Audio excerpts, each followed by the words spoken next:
Let's make biscuits. Hello YouTube, this is DVD Review Studios here, and today I'm going to be doing a DVD collection clear-out video, or an unhaul if you prefer that term, which before filming my DVD collection overview for 2018, which you can check out that video on my channel now, if you haven't already, before filming that video I basically combed through my entire collection and just picked out the stuff that I basically no longer needed in order to make room for newer stuff, and just stuff that I've held onto for years, and to be honest, I didn't really need to. A lot of the things in here I did watch only the once, and it ended there. I never really wanted to go back and rewatch a few things, and of course, duplicates. For instance, I own A Clockwork Orange on Blu-ray and the Stanley Kubrick box set. I don't need the DVD, and that's why this is now going, so stuff like that for example. Anyway, let's get through this pile of films. So first up we have Stanley Kubrick's A Clockwork Orange, and this is by far one of my all-time favourite movies, and is certainly a film that's incredible for the soundtrack as well as the choreography, and I love the violent sequences throughout, especially the flat block marina scene. And yeah, Clockwork Orange, certainly one of my all-time favourite movies.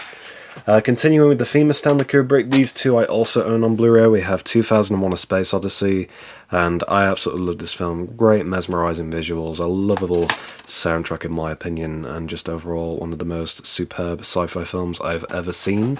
And it truly is a mesmerising experience. I definitely recommend you check out this movie if you are a regular sort of film viewer and you haven't seen this film.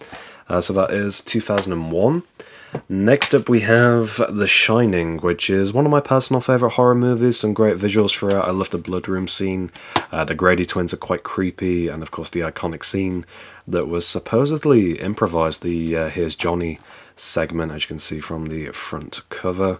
And yeah, overall a very enjoyable film in my personal opinion. Next up we have a couple of promotional DVDs. We have this TV Pilots DVD I grabbed from HMV regarding the CW DC shows. So we have Legends of Tomorrow, Supergirl, Gotham, Arrow, and The Flash. And so this contains the pilot episode of each of those shows. And I grabbed this for free in HMV ages ago, and I don't really need it since I do own the first seasons of all of these shows. So this is another thing that is just going out of the collection for being basically unnecessary. And likewise with this, which is a DVD I've had for many, many years. This is South Park Risk of Exposure DVD sampler. And again, this came from HMV, and this was, I believe, released just before Season 14 here in the UK, which was many, many years ago.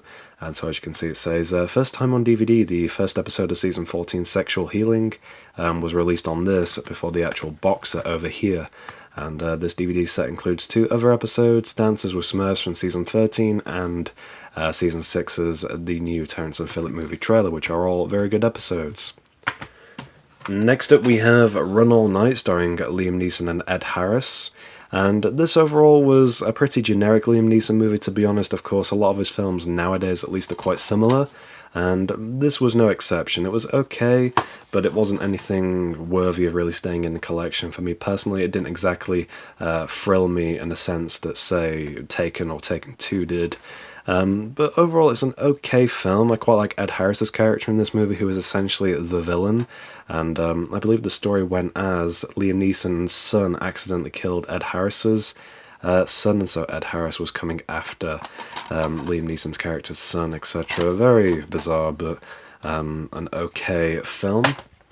Next up we have Casino Royale, which is the 2-disc edition, and I don't really recall too much about this. I loved the very cool opening sequence with the Chris Cornell track, but that's about all I can remember, to be honest. Oh, and Mads Mikkelsen, I believe, played the villain in this Le Chiffre, I think he was called. There he is, and that was quite a good role for him. Next up we have Friday the 13th, which is a slasher movie, of course, very iconic. And I liked it for what it was. I mean, slasher films are pretty much identical in some areas. And it was an okay watch, but it's not a franchise I will invest my time into. And for a horror film, it was okay. I loved the very disturbing visual at the end to do with the boat. I won't go into too much detail with that, but it was very strange. And overall, quite a decent film, to be honest. Next up, we have Bruce Almighty, which is a film that I think I've seen oh god, maybe 20 times, because my high school, for some strange reason, decided to indoctrinate the entire class. Every time we had, I think, religious education and sociology, they'd always put this movie on. It was just fucking abysmal, and that just has made me hate this film. And likewise with Evan Almighty, which I can probably stomach a lot more, the spin-off of Steve Carell's side character from Bruce Almighty. And this is essentially sort of like the story of Noah's Ark in a way, but yeah, pretty forgettable movie. Next up we have the Night at the Museum sequels, which I don't mind this film as such. I quite like Ricky Gervais's character in this film as well, and some interesting added side characters, but nothing too spectacular and nothing really that memorable. And likewise with the third film, Secret of the Tomb, which I believe was one of the last sort of acting roles for Robin Williams, bless him, who sadly passed away. But yeah, again, nothing too memorable. And yeah, that's about all I have to say about the Night at the Museum sequels. Next up we have Anchorman, which is quite a forgettable comedy film. I believe this had a sequel, which I've never seen, which I may give this a rewatch at some point perhaps before getting rid. I don't really know. Next up we have the Abysmal Pirates of the Caribbean 4 film on Stranger Tides, which I thankfully didn't pay too much for this. It's a rental copy and I think I paid maybe 10p for this somewhere. And maybe the first 20 minutes or so were quite good, and then it kind of went downhill from there with the introduction of Penelope Cruz's character, and yeah, it just wasn't really anything special. Next up we have 3 god-awful movies, which I've had in the collection from now, maybe since I was about 12 years old, and that's the Big Mama's films. We have Big Mama's House, Big Mama's House 2, and the third film, Big Mama's Like Father, Like Son, which I don't even think I ever watched. I can't even remember it. But yeah, these were certainly a step down in Martin Lawrence's career. Next up we have Happy Tree Friends Volume 1 First Blood, which I must have picked up incredibly cheap somewhere. It's got a couple of these short little Happy Tree Friends cartoons on here, and they're quite humorous. I used to watch these a lot in high school on YouTube. Next up we have Zack and Miri Make a Porno, which is quite a forgettable Seth Rogen comedy film. I think basically the entire film was about making sort of parodies of things into porn films, and I think one of them was called Star Whores, if I'm not mistaken. That's about as much as I can remember about this film, quite forgettable. Next up we have The Big Lebowski, which is one of my absolute all-time favourite comedy movies, and I do own this on Blu-ray, and so sadly there's no real reason to keep hold of the DVD. But this is one of my favourite films by the Coen brothers, and I definitely recommend you check it out. Next up we have Paul Blart Mall Cop, which bizarrely got a sequel like 10 years after this film. And the only thing I can remember from this movie was the bizarre Indian guy that kept phoning Paul Blart throughout. That's literally the only sort of humorous bit of this movie. And yeah, it's quite a cheesy film and something that I don't think is very rewatchable. Next up we have another Seth Rogen movie, and that is Knocked Up, which I can't even remember watching. I think this might have been where Ken Jeong kept popping up as one of the Doctor characters. I genuinely cannot remember, but yeah, that is Knocked Up. And the last few are quite a lot of kids' films, actually. We have Mr. Bean number 2, or volume 2 of the cartoon series from ITV, CITV, the children's version, which I watched this a lot when growing up, and it's just not really something I'll probably ever go back to. They never really had sort of proper dialogue in this, unlike the original TV series where it was some dialogue and then some grunting. This is pretty much all grunting, and then that old woman in the purple blouse just sort of whacking Bean with a cane or something. That's literally all I remember from this, but yeah, good memories of this series. Next up we have a compilation of Looney Tunes stuff, and that's called Crazy Cartoons, which I don't even think I ever watched this. I certainly don't really recall it, but yeah, that is Crazy Cartoons. A couple of these Lego Star Wars shorts, I got these years and years ago. We have The Padawan Menace, and the Empire Strikes Out. I can't remember which one it was in. It might have been in both of them actually, but there was a running gag where Darth Vader would pop up where he wasn't necessarily meant to be, and then the Lego version of George Lucas would direct him off the set. I thought that was quite comical, and the only thing that really stands out about these. But yeah, that is the 2 Lego Star Wars shorts. The Stuart Little movies, we have of course Stuart Little, which is in this really sort of strange like carry case kind of thing. And I remember having this on VHS when I was a lot younger and I used to watch it all the time. So that is Stuart Little, and then we have the sequel, Stuart Little 2, which is the one with the Falcon, played very recognisably by James Woods.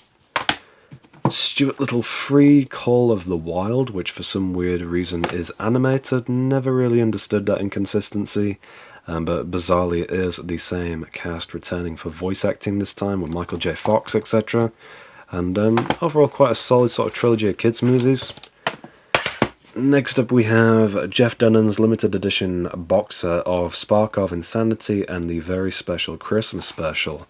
And Jeff Dunham is a great stand-up comedian who does ventriloquism. And I don't think I watched the Christmas special, but I did watch the Spark of Insanity show. And I quite like the characters, or puppets rather, of Peanut and Walter. And there's the Christmas special one, so that is those. Next up we have a load of Harry Hill stuff, which I've had this in the collection for years and years, and I don't really think I've gone back to them maybe in the past 5 years, so that is news to me to get rid. So we have TV Burp Gold, TV Burp Gold 2, which were compilations of the show that aired on ITV on a Saturday. Back in the day, it sounds awful saying that at my age. Harry Hill's TV Burp, The Best Bits with exclusive extras, another compilation. And a stand-up show by Harry Hill in Hooves Live. Next up we have Balls of Steel, which is a compilation of the Channel 4 TV show, which I actually never really watched this DVD. I think one of the discs just did not work on my player. It just did not register as a DVD disc. And I've never understood that. I might put this in my Blu-ray player and see if it works or something. But anyway, Balls of Steel, I absolutely loved the Annoying Devil, Nedge's Urban Sports, of course, very memorable from this, and Mr. Inappropriate, I quite like that character as well. What's he called, Mr. Rude? No, I'm pretty sure it was Mr. Inappropriate. But anyway, some great sketches on here, so that is Balls of Steel. And the last few DVDs I have to clear out are all the Little Britain DVDs, which these are quite memorable to me because these were some of the first DVDs I actually showed on the channel, which kind of inspired this channel basically just to talk about shows and get recommendations and stuff like that. So here is the complete first season of Little Britain, Series 2, Series 3, the Abroad special, which I think was like 2 or 3 episodes long, and the Little Britain Comic Relief special from I think 2006. It doesn't say on the front cover. It doesn't say on the front cover. No, not that it matters. Anyway, yeah, I haven't obviously gone back to these in quite a while, and I don't really think I'll watch them ever again, to be honest. They were funny at the time, and I think the comedy is just really played out by now, to be honest. And yeah, overall, I really enjoyed sketches such as Lou and Andy in particular, and Bubbles was quite grotesque as featured on the cover of Series 3. And yeah, that's pretty much all I have to say about Little Britain. So that is basically this video wrapped up now. So I shall be getting rid of these films. They basically just did not really fit the collection anymore, like I said. And that's about it. So if you haven't seen my DVD collection overview video, then by all means go ahead and check out that upload. And more videos will be coming very soon.